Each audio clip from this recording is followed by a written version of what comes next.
Du lernst, wie sich deine Off-Page-Optimierung durch die Einblicke aus dem Google Leak ändern muss. Viel Spaß!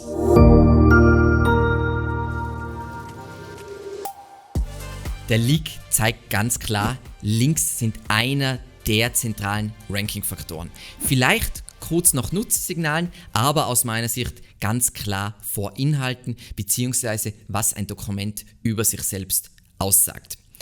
Natürlich ist Content trotzdem ultra wichtig, denn tolle Nutzersignale sind das Ergebnis davon, wenn User mit Inhalten zufrieden sind.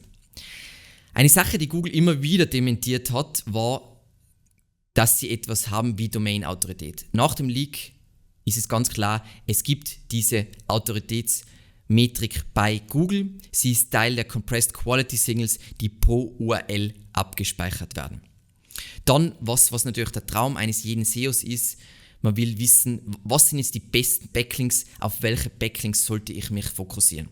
Und hier ist die kurze Antwort aus dem Leaks. Nach meiner Interpretation, konzentriere dich wirklich ausschließlich auf Backlinks und Erwähnungen von den Top-Tier-Websites in deiner Nische, also die auch die Kombination Relevanz mitbringen, aber vielleicht auch aus den ganz großen Medien, die vielleicht nicht relevant für dein Thema sind, aber ja trotzdem einen relevanten Beitrag zu deinem Thema publizieren können und dich dort erwähnen oder auf dich verweisen können.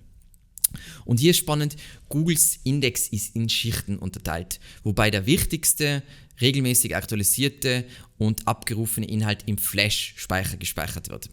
Weniger wichtiger Inhalt wird auf Solid-State-Drives gespeichert und unregelmäßig aktualisierter Inhalt wird auf Standard-Festplatten gespeichert.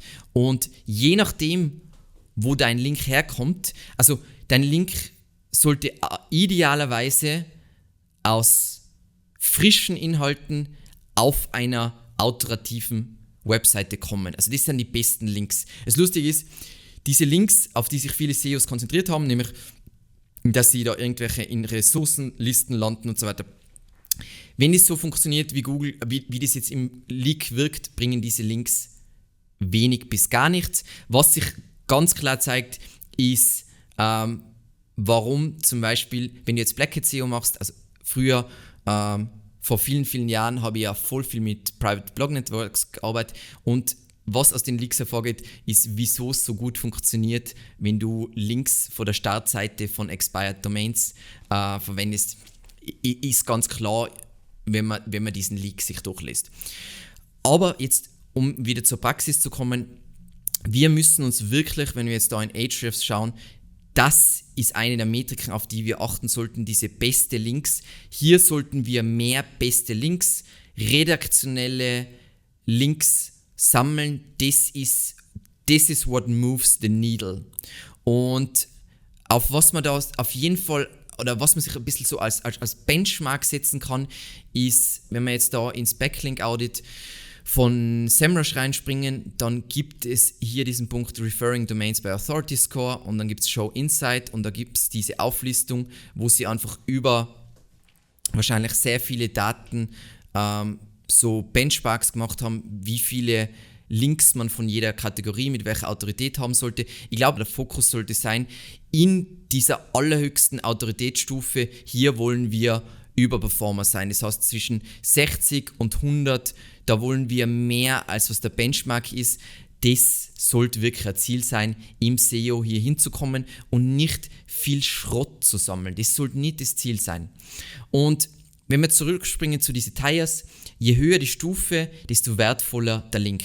Seiten, die als frisch gelten, werden auch als hochwertig von Google angesehen. Wir wollen Links von Seiten, die entweder frisch sind oder anderweitig in der obersten Stufe in diesem Index aufscheinen. So, und was auch ganz spannend ist, merkt man im Leak, ist, durch Clickstream ist Google gut darin einzuschätzen, welche Links und Erwähnungen zählen und welche nicht. Also, und da meine ich nicht nur externe Links, sogar interne Links, aber es zeigt einfach Link-Building, wie es die meisten Agenturen anbieten und dieses ganze Link-Brokertum ist alles Bullshit, wertlos, Abzocke. Du willst relevante Top-Tier-Links, alles andere bringt aus SEO-Sicht auf jeden Fall mal wenig bis nichts. Keine Ahnung, ob es in irgendeinem anderen Kontext irgendwas bringt, aber im SEO-Kontext gar nichts. Digital PR ist durch einen Leak nochmal 10x wichtiger geworden. Wir wissen jetzt, dass Erwähnungen auch zählen und auf jeden Fall mit einfließen in das ganze Thema Entitäten. Im Kontext generative KI geht es darum, zitiert zu werden. Dafür ist Digital PR super wichtig und vielleicht über Top-Tier-Medien es in die Trainingsdaten zu schaffen. Und das sind letzten Endes die Links, die du über Digital PR generierst, das sind die Links, die Einfluss haben und alles andere ist nichts. Um ein Beispiel zu zeigen, durch unsere Marktforschung im Kontext KI hat uns zum Beispiel der Trend zum AI Act zitiert, unsere Studie zitiert. Und das sind die Links, dafür sollten SEOs leben und nicht für diesen ganzen Link-Broker, Spam-Bullshit. So. Dann, das ist jetzt ein super komischer Part, aber es ist so, die Autorität deiner Startseite wird für alle Seiten mit betrachtet. Also ich glaube, dass die Logik dahinter einfach ist, wie stufst du sonst neue Seiten auf einer Webseite ein? Ich glaube, das ist das, wieso sie das mitnehmen. Das ist ganz spannend. Und Google entscheidet über den Wert eines Links, je nachdem, wie viel Vertrauen Google in die Startseite der verlinkten Webseite hat. Das heißt, das zeigt für mich auch wieder ein bisschen dieses Thema Autorität und Relevanz bei Links. Haben wir schon gewusst, dass das wichtig ist, aber habe ich ganz interessant gefunden. Ich habe diesen Bezug zur Startseite einer Webseite ganz spannend gefunden. Dann Link-Spam. Über Penguin haben wir schon sehr oft früher auf diesem Kanal gesprochen. Ein historisch gutes Linkprofil schützt dich auf einem gewissen Level vor Penguin und damit wahrscheinlich auch vor solche Sachen wie Helpful Content Update und Co. Weil wir wissen ja, Helpful Content Update ist Nutzersignale plus Linksignale und in diesem Kontext zeigt sich wieder, wenn du jetzt ein Unternehmen hast, du hast jetzt nicht ein Churn and Burn Affiliate Business, sondern du hast ein echtes Unternehmen. Es lohnt sich niemals, irgendwelche Low-Quality-Links aufzubauen, weil Google speichert eine Historie über Linkprofile, über Nutzersignale. Das heißt, alle Abkürzungen werden dich irgendwann einholen. Wir wollen Backlinks natürlich aufbauen, denn die Geschwindigkeit, in welcher neue Links gewonnen werden, wird gemessen und verglichen. Und das ist einerseits spannend dahingehend, in welchem Tempo man Links aufbaut und jetzt werden 1000 Fragen aufpoppen beim YouTube-Kanal, ja, wie schnell darf ich Links? Solange du Links nicht automatisiert aufbaust, kannst du Links nicht so schnell aufbauen und das sollte deine Regel sein. Sobald du automatisiert aufbaust, bist du sowieso ein Spammer und dann wird dich Google irgendwann erwischen. Was in Kombination mit diesem Punkt aber für mich jetzt spannend ist, wir haben ja der erste Punkt, ist ja so ein Schutzmechanismus und dann gibt es diese Geschwindigkeitsmessung und das ist, glaube ich, der Grund dafür, dass wieso Google keine Angst vor negativer SEO hat. Negative SEO ist immer wieder ein Thema, aber ich glaube, diese zwei Mechanismen machen sie so selbstbewusst darin zu erkennen, ob was jetzt negative Auswirkungen haben sollte oder nicht. So. Dann, es gibt tatsächlich sowas wie toxische Backlinks, also es ist nicht was Link-Detox-Tool-Anbieter als Verkaufsargument verwendet haben, sondern die gibt es tatsächlich. Ich empfehle daher, da sind andere ganz anderer Meinung, aber meiner Meinung nach ist es wenig Aufwand und es kann nicht schaden. Verwende weiterhin das Disavow-Tool, haben wir in einer der letzten Folgen über das Helpful Content Update haben wir auch darüber gesprochen. Ich glaube, es ist wichtig, dein Link-Profil einfach regelmäßig zu pflegen. Dann ein riesiger Part, den ich nicht so erwartet hätte und die zum Beispiel eine meiner Prognosen Ende letzten Jahres ja ein bisschen falsch macht, ist Erwähnungen. Ich sage ja da, hey, du solltest jetzt mehr auf Erwähnungen gehen, weil in Zukunft werden Erwähnungen wichtiger. Nachdem ich den Leak studiert habe, scheint es eher so, Erwähnungen sind nicht Zukunftsmusik, sondern die sind heute schon Realität, dass Google die auf jeden Fall für viele Sachen heranzieht.